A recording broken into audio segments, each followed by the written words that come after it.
to episode 147 of the No More Wasted Days podcast. I'm your host, Sara, and today we're going to be talking about getting through what we here in the Pacific Northwest call the Big Dark, but what the rest of the world might just call the winter. We're going to be talking about navigating the winter blues while staying alcohol-free. These late fall and winter months can be especially hard because the days get shorter and we just don't see the sun a lot. And that can often lead to what I like to call the winter blues because I know that it will pass, and really as soon as a day becomes sunny, I become happier.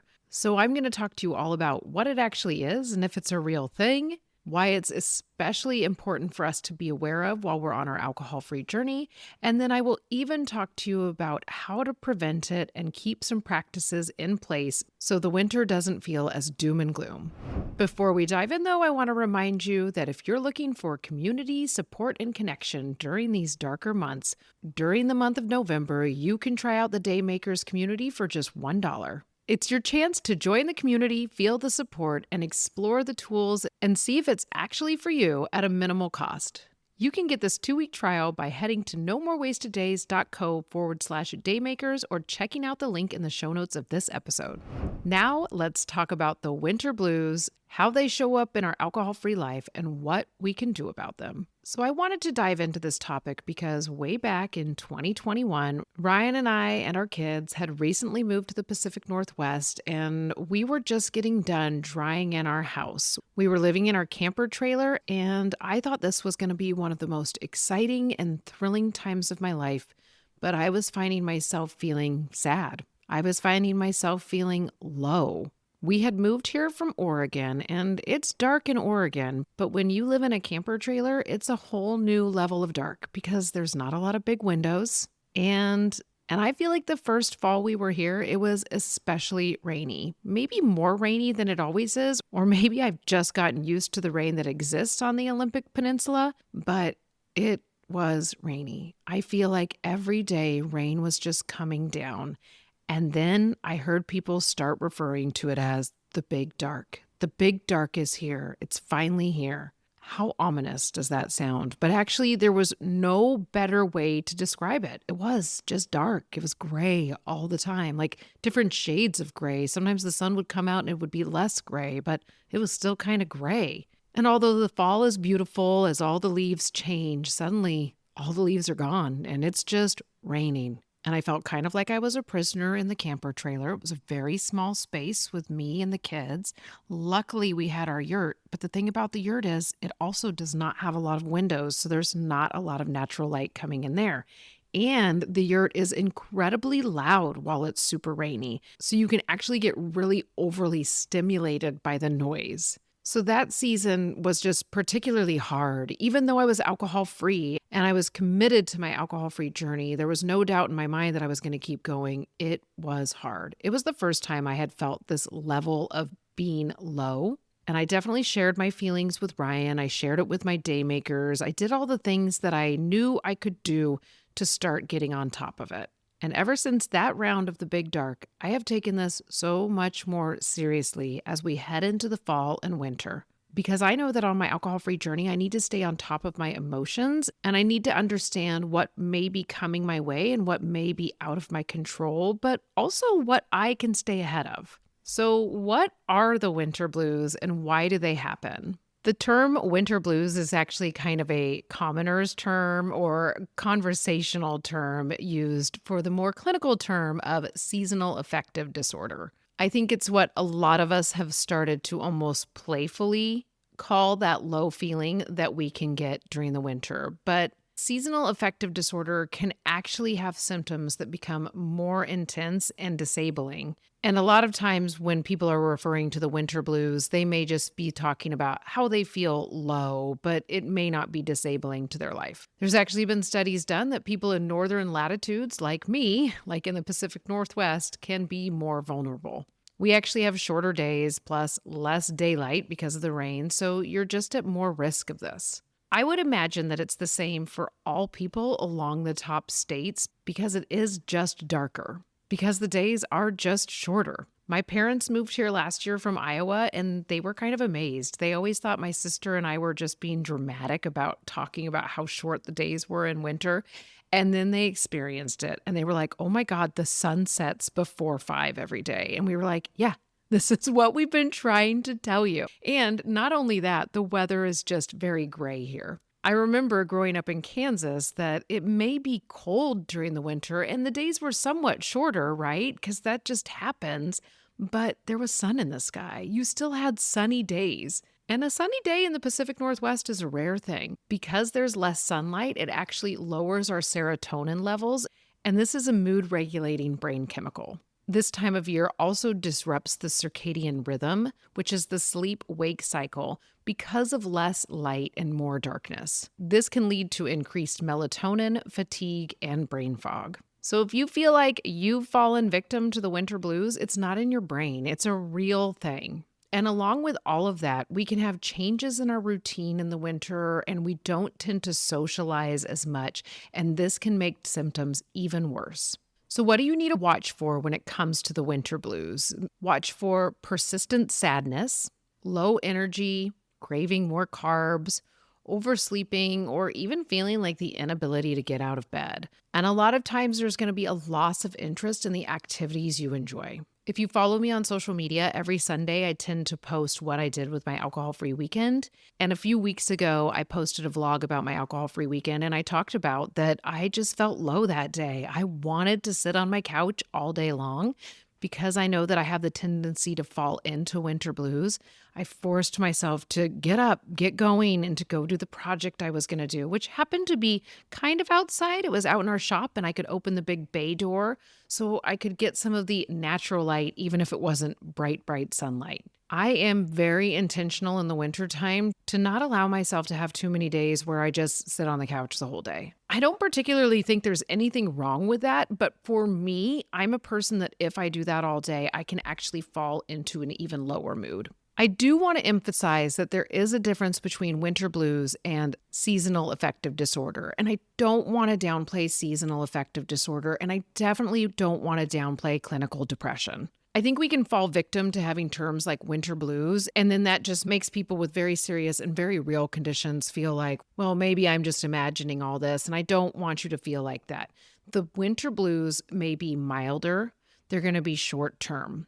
I can tell that I'm falling victim to what I call the winter blues when there is a sunny day and all of a sudden I'm like, all my problems are gone. I feel amazing. Seasonal affective disorder is more consistent and it repeats each winter. You tend to see it happen every single winter at such severity, which I don't tend to see. Mine fluctuate. And a lot of times they can become more severe each year. So why am I talking about this topic? Why is it especially important to stay on top of our winter blues in our alcohol-free journey? When we're on an alcohol-free journey, it actually adds a layer of vulnerability. When moods dip, energy falls, or motivation wanes, the risk of relapse or temptation increases. According to recovery-focused sources, dark days plus lack of motivation can reduce meeting attendance if you're a person who goes to AA, or even reduced social connections. You can find yourself finding it harder to do something like check in with the Daymakers if you're part of the Daymakers or an online community.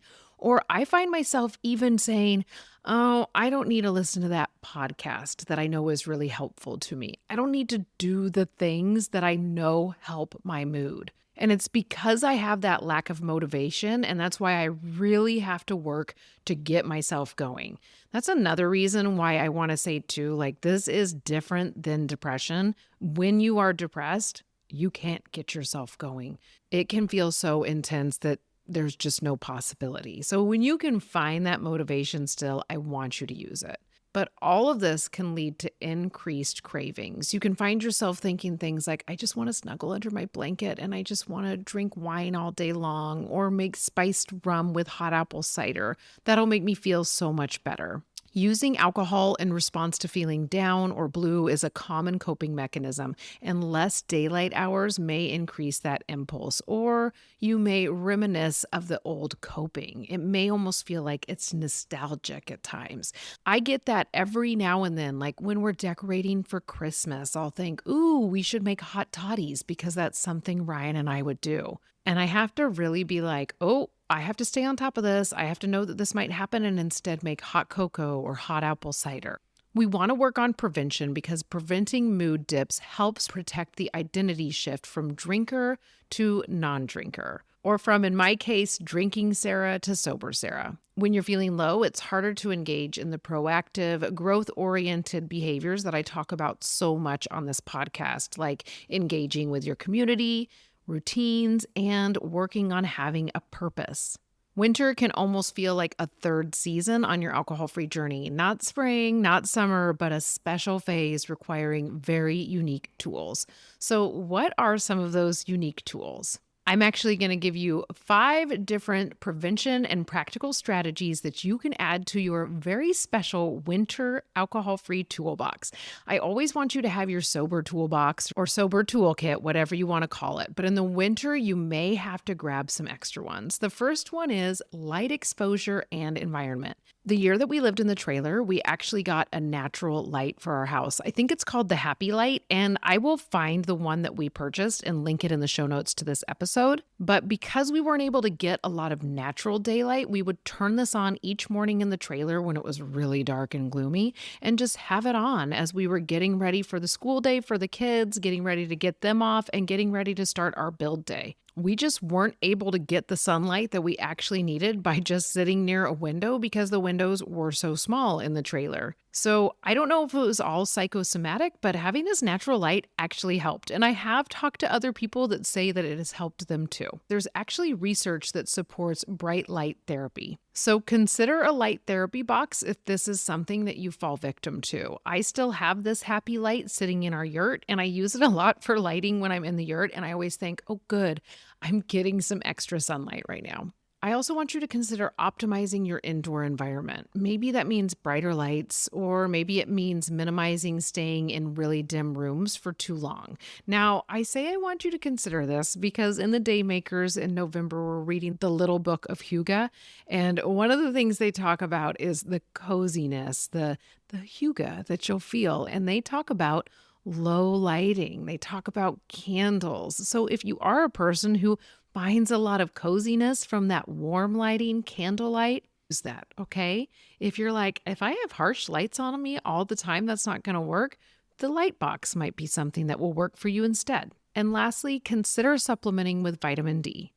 You can check if you have a deficiency with your doctor, but many people in dark winters have low vitamin D. This is just another thing to add to your toolbox because vitamin D is something that we get from the sunlight naturally, but if we can get it from a supplement, it's going to help make up what the sun may be lacking in the wintertime. Now, when you do happen to have sunny days in the winter, I want you to get outside. I want you to go for a walk, even if it means you've got to bundle up a little bit. Let your face get exposed. Let a little bit of your skin get exposed, even if it's for 5 minutes. If the sun is shining, you're outside for that moment. Next, I want you to think about routine and structure. I want you to maintain or establish a winter-specific routine. I try to keep my wake time the same, and it's really hard to wake up super early in the winter, but I know that it helps my mood so much to keep my routine the same. Think about keeping your meals consistent as well so you're staying fully nourished. Add in movement and add in connection. It is so easy to be like, I'm just going to stay home where it's super cozy and not go see people.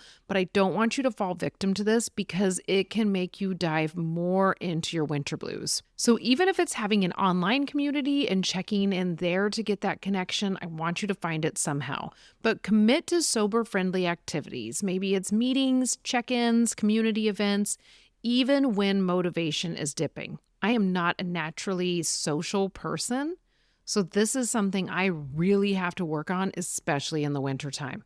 I can find myself being like, oh, my choir has this caroling thing tonight, but I don't want to go because it's dark, it's rainy, it's cold, it's not mandatory. I'm going to skip it. But a lot of times I just force myself to go because I know that when I go out and see people, I get happier. Even though I'm not naturally an extrovert, once I'm there, it always helps me. I also want you to anchor habits that reinforce your sober identity. Things like, I'm sober Sara, or I'm a non-drinker. Whatever works for you, I want you to remind yourself of that daily. And remember to celebrate your wins, especially when it comes to habits in the wintertime. If you go a full week and you do all of your workouts for the week, I want you to celebrate that. Be like, go me. Even if it's just like writing in your journal, I'm so proud of myself. I did all of my workouts this week. And keep doing your gratitudes because they will help you so much see the wins that are happening even during the winter months. This is going to help combat feelings of doom and gloom by redirecting attention to positives.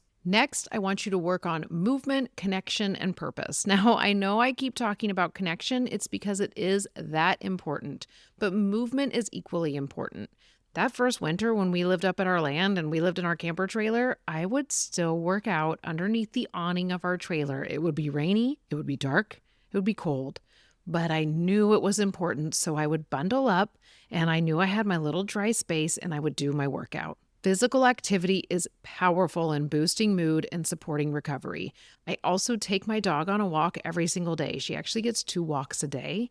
And when it's super rainy, she still needs a walk. So either I'm out there with an umbrella, or the first year that we lived here, we invested in rain gear. Like I have full rain bibs and a nice raincoat. And sometimes I don't want to, and a lot of times I don't really want to, but once I have the rain gear on and I get out there, I'm always happy that I'm moving my body outside. I also want you to keep thinking about social connection. Plan community time. Plan times where you can get together with other people, intentional check-ins with each other. For me, that piece is choir. Choir goes till the end of November, and then we usually have little events that we do throughout December. It's really important to me that I go to those events, so I'm socializing. I also look at our local Facebook page and see what's happening in our area, and I go do some of those things, even if I really don't want to. Even if I'm like, that sounds like, oh, I don't want to go do the tree lighting. That doesn't sound very exciting. But I know if I go, I'm going to see people I know, I'm going to socialize, and it's going to make me feel better. And again, connect to your purpose and your identity. Reaffirm your reason for being alcohol-free. What is your why? And how is this winter season just a part of your bigger reinvention story? I follow a lady who does fitness routines on Instagram, and she's doing a program called the Winter Arc. She's taking people through the winter season so they are ready to live their fullest lives come spring. And she talks a lot about how it can be really easy in the winter to just snuggle under blankets and be like, I'm not going to work on improving myself in any way. But in the summertime and springtime is when we get to move our body more. So why not intentionally move your body in the winter and claim that version of yourself that you're reinventing so that in the springtime you can step into that newly reinvented self? This is kind of similar to how animals may slow down a little bit in the winter, and it's so they're ready for a spring and a summer of being more active. Now, for humans, if we just sit around and do nothing all winter long, we're going to become really lethargic and not be able to move. We're not like a bear where we can just come out in the spring and just start eating a lot and have that muscle capacity, right? So it's important that we continue to keep moving our body in the winter. So come spring and summer, we're ready to move it even more for ourselves. The next strategy for you is to not be afraid to ask for support and recognize warning signs. It took a lot of courage for me that first fall and winter to tell Ryan how I was feeling. I didn't want him to think I was unhappy that we were living here and building this house because I wasn't. I was really happy we were doing it. I just felt like I was going to feel a lot happier once it was happening. And instead, the rain was really dragging me down and the cold weather. And we also had like one of the coldest winters and one of the snowiest winters. So it was just all really compounding and it was hard. But I could see myself withdrawing. I could see that I was becoming more lethargic. I could see how my mood was so low. So I started talking to my husband and saying, this is going on. That first winter, I didn't have anything in place like choir. I really didn't have any community. So we got a little more intentional on the weekends of going out and doing things, even if it was just going down to the local beachfront and walking there. Although it was scary to tell my husband, it was so helpful because finally I had somebody in my corner. And then I was super afraid to tell my daymakers because I felt like I'm the person who leads them. But once I did, they could see, hey, if this happens to her, it can happen to me. Everybody needs to be on board during the winter. Don't wait until it's too late. Reach out to other people. People are so much more supportive than we often think they're going to be in our head. I also want you to plan ahead and build a winter strategy. This is what I still do. I know where my happy light is if I need it. I make sure I'm still walking my dog 2 times a week. I make sure that I'm still finding time to go to our local state park and walk outside and enjoy nature. I do my meditations. They're a non-negotiable for me. I write my gratitudes. I keep myself on schedule. Now remember, if you are feeling this, but it is much more intense than what I'm describing, then it is so important for you to lean in and get help. Contact a medical professional and say, I am feeling so low. I need support. They can set you up with the support you really need to make the winter more manageable. Lastly, I want to talk about mindset and the narrative that we create around this. I want you to create a reframe. The darkness and rain are part of my terrain. They're not my enemy. I've been here before and I can navigate it. I love the rain here in the Pacific Northwest because it makes our lakes so super clear. It makes the waterfalls so intensely beautiful. It makes all the trees and the ferns be so lush and green. And it makes it so we have so many cool mushrooms on the forest floor. So I really have to look at it and say, look at all the gifts that the rain actually gives us instead of being like, oh my gosh, the rain is just falling all the time. I have to really lean in and go, this is such a cool time.